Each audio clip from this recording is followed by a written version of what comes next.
नमस्कार। हरियाणा के मुख्य समाचारों के 25 खबरों के बुलेटिन में आपका स्वागत है। दोस्तों, एक गुजारिश है, यदि आपने अभी तक भी चैनल को सब्सक्राइब नहीं किया तो ज़रूर करिएगा और आप हमें कहां कहां से देख पा रहे हैं कमेंट बॉक्स में अपने डिस्ट्रिक्ट का नाम ज़रूर लिखिएगा। खरीफ सीजन की खरीद शुरू होने से पहले ही हरियाणा सरकार ने बाजरे की खरीद के लिए नई योजना लागू कर दी है। सरकार इस बार पैदावार का सिर्फ 25% ही सरकारी रेट यानी 2250 रुपये के हिसाब से खरीद करेगी। बाकी जिन किसानों ने बाजरे की फसल बोई हुई है उनको 600 रुपये क्विंटल की दर से नगद भुगतान करके उनके खाते में दिया जाएगा। सरकार ने इसके पीछे तर्क दिया है कि पड़ोसी राज्यों के किसान यहां पर आकर अपनी फसल बेच जाते हैं, इस कारण इस बार इस योजना का लाभ सिर्फ हरियाणा के किसानों को मिले, इसके लिए ये योजना लागू की गई है। हिसार पुलिस की सीआई टीम की हाथ बड़ी सफलता लगी है। सीआई टीम ने 2 लोगों को काबू किया है जो खुद को कस्टम अधिकारी बताकर स्वर्णकारों से सोना व नकदी आदि चोरी करके ले जाते थे। पुलिस ने महाराष्ट्र के पुणे निवासी समीर खान उर्फ हबीब, देहरादून निवासी विश्वजीत को काबू किया है। दोनों आरोपी हिसार के गुलाब सिंह चौक से राजस्थान के चूरूवासी जोगनिया से 1 किलो सोना लेकर भाग गए थे। पुलिस पूछताछ में आरोपियों ने उत्तर प्रदेश, पंजाब, हरियाणा, दिल्ली में 22 वारदातें अंजाम देने की बात कबूल की है। हरियाणा के गुरुग्राम जिले के पटौदी में मस्जिद के अंदर 9 साल के बच्ची के साथ अश्लील हरकत करने का मामला सामने आया है। गुस्साए लोगों ने आरोपी की जमकर पिटाई की है, जिसका वीडियो भी सोशल मीडिया पर वायरल हुआ है। आरोपी उत्तर प्रदेश के मुजफ्फरनगर का रहने वाला बताया जा रहा है, जिसे पुलिस ने काबू किया है। घटना सोमवार दोपहर की है। आरोपी के खिलाफ पॉक्सो एक्ट के तहत केस दर्ज किया गया है। मस्जिद में रहे मौलवी के लिए पीड़ित बच्ची खाना लेकर गई थी, उसी वक्त वहां नहीं थे। बच्ची खाना रखकर वापस लौटने लगी तो आरोपी ने उसे पकड़ लिया और उसके साथ छेड़छाड़ शुरू कर दी। हरियाणा के हिसार जिले के बालसमंद एरिया में बने पोल्ट्री फार्म हाउस के लोगों के लिए परेशानी का सबब बने हुए हैं। इन पोल्ट्री फार्म से निकलने वाले तेज बदबू और आसपास फैली गंदगी की वजह से लोगों का जीना दुभर हो गया है। इसी परेशानी से निजात पाने के लिए ग्रामीण कई बार प्रशासन को शिकायत कर चुके हैं, लेकिन प्रशासन की ओर से समाधान नहीं हुआ। इसी समस्या को लेकर खारिया डोभी कार रेल गांव के लोगों ने मंगलवार को काबर रेल चौक जाम कर दिया। आदमपुर थाना पुलिस ने मौके पर पहुंचकर ग्रामीणों को समझाकर जाम को खुलवाया है। हरियाणा के फतेहाबाद शहर के दतिया कस्बे में मंगलवार सुबह एक सड़क हादसे में एक छात्र की बाजू कटकर अलग हो गई। स्कूल बस से टाटा एस टकरा गई थी। टक्कर लगने से 12वीं के छात्र की बाजू कटकर अलग हो गई। कई अन्य बच्चे घायल हो गए थे। घायल छात्र को पहले दतिया के निजी हॉस्पिटल में, उसके बाद उसे फतेहाबाद भेज दिया गया। फतेहाबाद से बच्चे को गुरुग्राम के मेदांता में ले जाया गया है। प्रत्यक्षदर्शियों के मुताबिक जिस छात्र की बाजू कटी है उसके हाथ को खिड़की से बाहर निकाला हुआ था। हादसे की जानकारी मिलते ही पुलिस मौके पर पहुंची है। स्कूल वैन में टाटा एस को थाने ले जाया गया है। फिलहाल मामले की जांच जारी है। हादसे के आरोपी मौके से फरार हो गए। आखिरकार 8 महीनों के लंबे इंतजार के बाद चुनाव आयोग ने सिरसा के अलनाबाद विधानसभा सीट पर उपचुनाव करवाने की घोषणा कर दी है। कृषि कानूनों के विरोध में अलनाबाद से इनेलो पार्टी के इकलौते विधायक अभय सिंह चुराल ने 27 जनवरी को पद से इस्तीफा दिया था।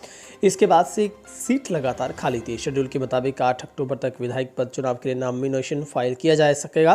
13 तक नाम वापस किया जा सकेगा। 13 अक्टूबर को चुनाव होंगे और 2 नवंबर को नतीजे घोषित किए जाएंगे। बड़ौदा उपचुनाव के बाद एलनाबाद उपचुनाव किसान आंदोलन के बीच दूसरी बार सत्ताधारी दल बीजेपी गठबंधन के लिए अग्नि परीक्षा होगी। हरियाणा के नारनौल शहर में टूटी सड़क को ठीक करवाने के लिए सड़क पर उतरकर जाम लगाने वाले लोगों पर केस दर्ज हो गया है। नारनौल शहर थाना पुलिस ने 11 नामजद लोगों सहित 21 के खिलाफ मामला दर्ज किया है।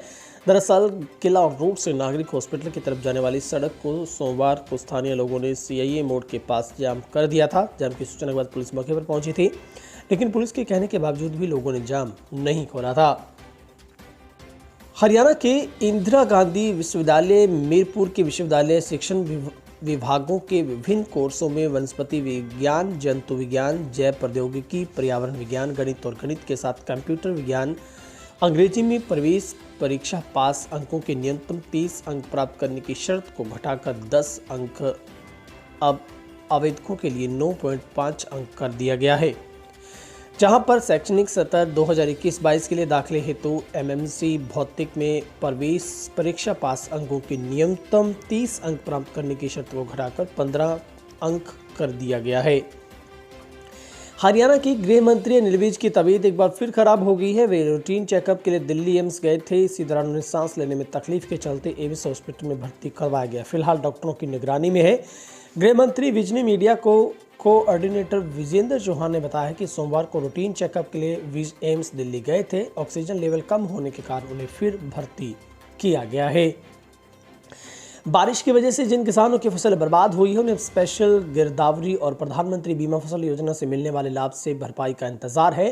कृषि विभाग की तरफ से सर्वे शुरू कर दिया गया है। सर्वे में कृषि विभाग के अधिकारी, फसल बीमा योजना अधिकारी उस किसान को शामिल किया जाएगा जिसकी फसल का सर्वे होगा। इस समय कृषि विभाग कार्यालय में करीब 6500 किसानों ने शिकायत देकर कहा है कि उनकी फसल बरसाती पानी से हुए जल भराव से नष्ट हुई है, इसलिए उन्हें बीमा योजना का लाभ दिया जाए। जहां पर 23 सितंबर को 8 घंटे तक कोई बारिश ने किसानों को अधिकतर फसल को बर्बाद कर दिया था, जहां पर जींद में धान के साथ साथ कपास फसल भी शामिल थी।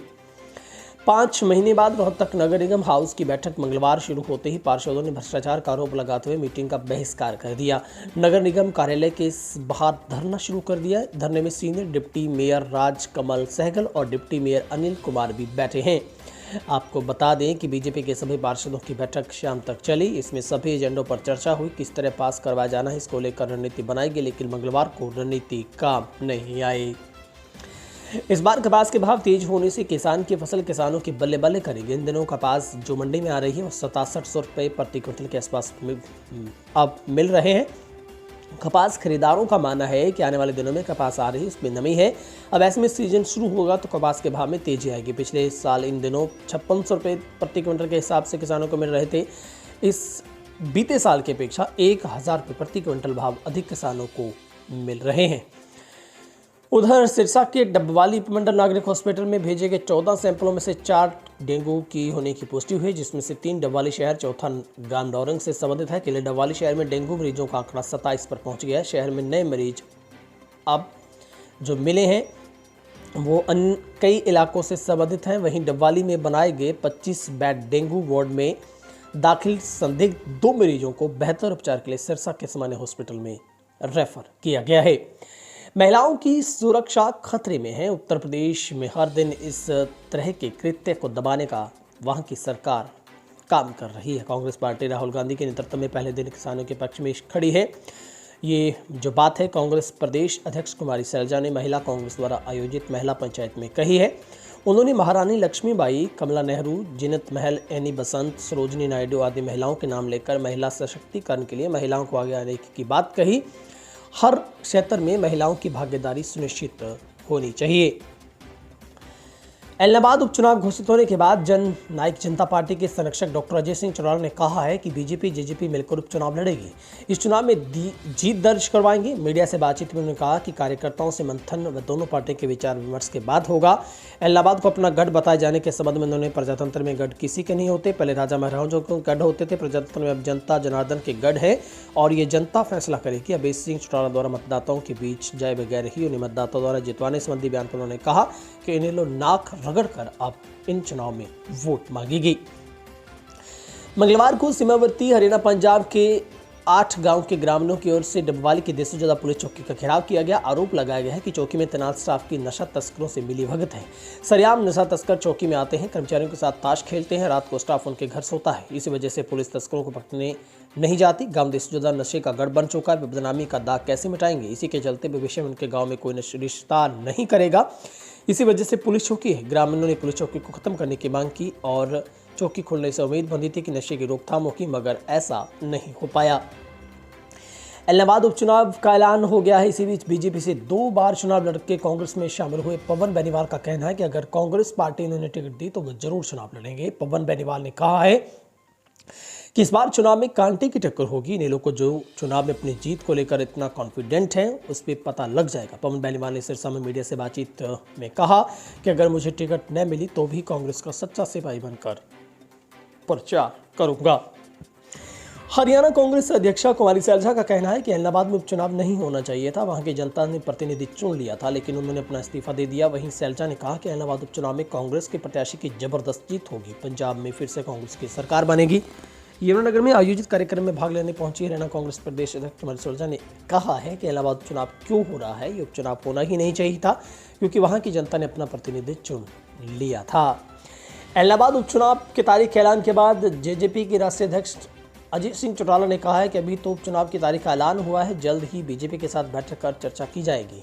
अभय चौटाला के इलाहाबाद की जनता से वोट न मांगने और जीत के दावे के बयान पर पलटवार करने के बाद अजय सिंह चौटाला ने कहा है कि उनको इतना गुमान है तो वोट मांगने न जाएं।